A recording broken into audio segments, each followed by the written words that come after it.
I kind of stumbled upon the CT this year, and I was like, all right, so there's this long distance trail in my home state.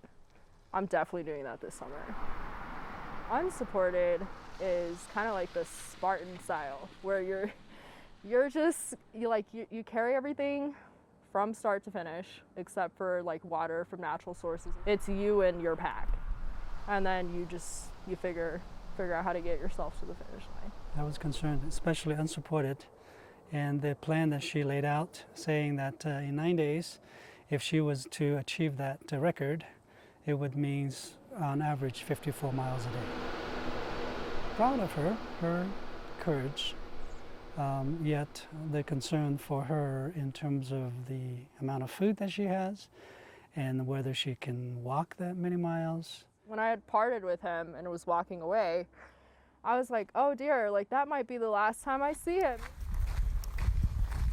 The first few miles were very vanilla, like they were just flat, wide road, water rushing on the side.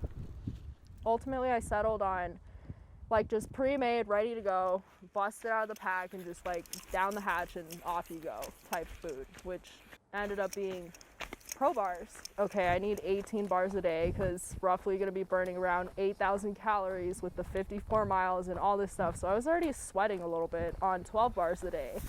9.5 bars left. What ended up happening was like on the amount of food I was running on, it just wasn't really enough to keep me going for as long as I wanted to go. So I'd end up stopping at like 20 miles or 25 miles and then be like, all right, like I gotta take a nap. So it's day 21 and this is all that's left of my 9-day food supply. There was, I think for the last week or so, I was running on like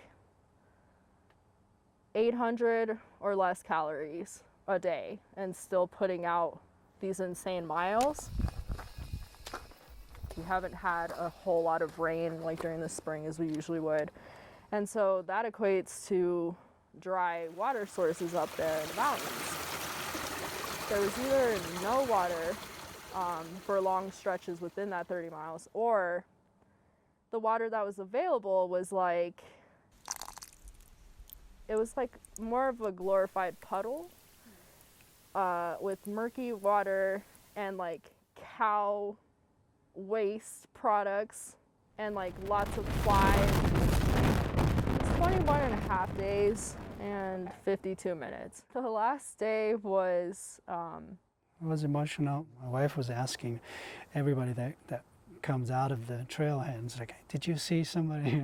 It was very bittersweet. I didn't have a really good sense of who I was and what I was capable of. And that's kind of what I sought. I think I came really close to my breaking point. I wanted to see what my limits were or where they were, and then find a way to push past them. Still thankful for another day. There's nothing that I could ever complain about again. And if I start to lose that gratitude, then it's time to hit the trail.